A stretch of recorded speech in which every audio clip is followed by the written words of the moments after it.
On va entendre le premier ministre Charest. Si vous voulez, je vais prendre quelques questions et comme vous voyez, je suis attendu.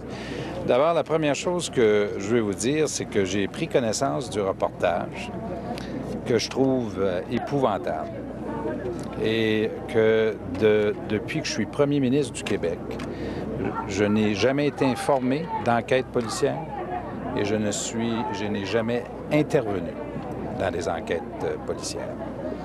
C'est simple, c'est clair, c'est ça. Deuxièmement, on parle beaucoup d'éthique de politiciens. Je pense qu'on devrait parler d'éthique de journalistes de Radio-Canada. Je pense que le sujet, ça devrait être ça. Est-ce que vous connaissez cet individu-là? C'est une personne que j'ai connue parce qu'il est venu à nos événements. Puis je vais vous dire pourquoi je me rappelle de lui, parce que quand il se présente toujours comme étant un syndicaliste. Et chez nous, au Parti libéral du Québec, on ne reçoit pas souvent des gens qui sont du milieu syndical à nos événements. Qu'est-ce qu'il vous a demandé ce jour-là? De quoi je n'ai pas le souvenir de la conversation, puis ça n'était pas des conversations de fond.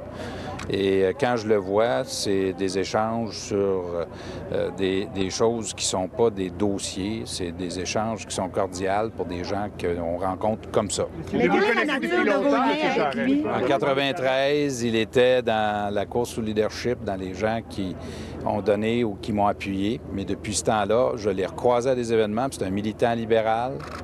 Et c'est quelqu'un qui, encore une fois, que je reconnais parce que, justement, il vient du milieu syndical, ce qui est rare chez nous.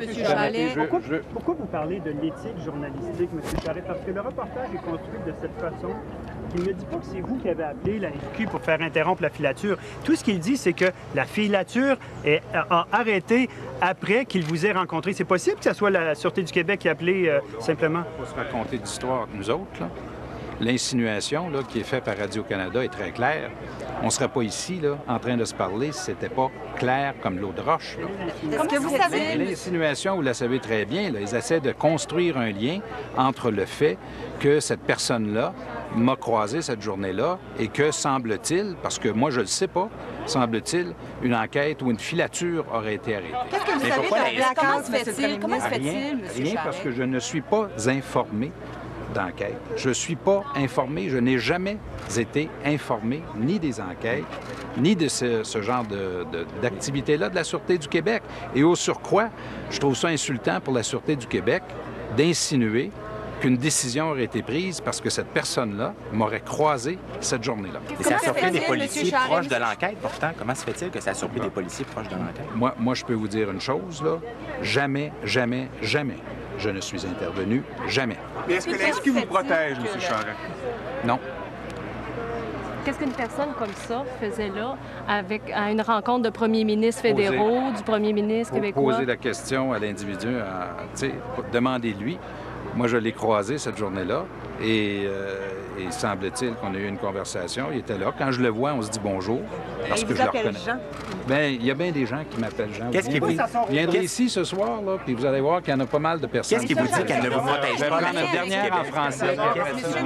Pourquoi est-ce que ça sort en pleine campagne électorale, selon vous, M. Charest? Est-ce qu'il y a du Jacques Duchesneau en arrière de ça? Posez donc la question. Comment se fait-il que ça sort aujourd'hui? Très bonne question. Après une semaine de campagne électorale, pour une affaire qui s'est passée en 2009, puis soudainement, c'est aujourd'hui dans les nouvelles. In English. Qu'est-ce que vous voulez dire? See why the surveillance into Eddie Brand only abruptly halted a few hours after he met you? I have no information about any activity of the Sûreté du Québec in regards to investigations or any other activity. How well did you know this man? I have met him back in '93 when he was a supporter of my leadership campaign. After that, he was active in the Liberal Party of Quebec. He was at some of our events. And I remember him because every time he came up to me to say hello, he pointed out the fact that he was a member or a union activist, which is, in our political party, rare. What did you talk about with them at that meeting? I have no recollection of a conversation, but I have no recollection of a conversation of substance with him. There are people who trade on your name, and they just by the fact that you talk to them, that seems to sometimes give the impression they have power. Have you ever felt that? Do you feel that people trade on your name and actually offer you maybe kickbacks or anything? Well, it is very common in politics for people to say, "I know Jean Charest," or "I know Jean." I mean, it happens, that is part of political life for each and every one of us, whether it's at the municipal, provincial, or federal level. That's not uncommon. In a 30-year career, we meet a lot of people. Merci beaucoup. And there are people who donate $2,000 to the party. C'était le premier ministre Jean Charest qui réagissait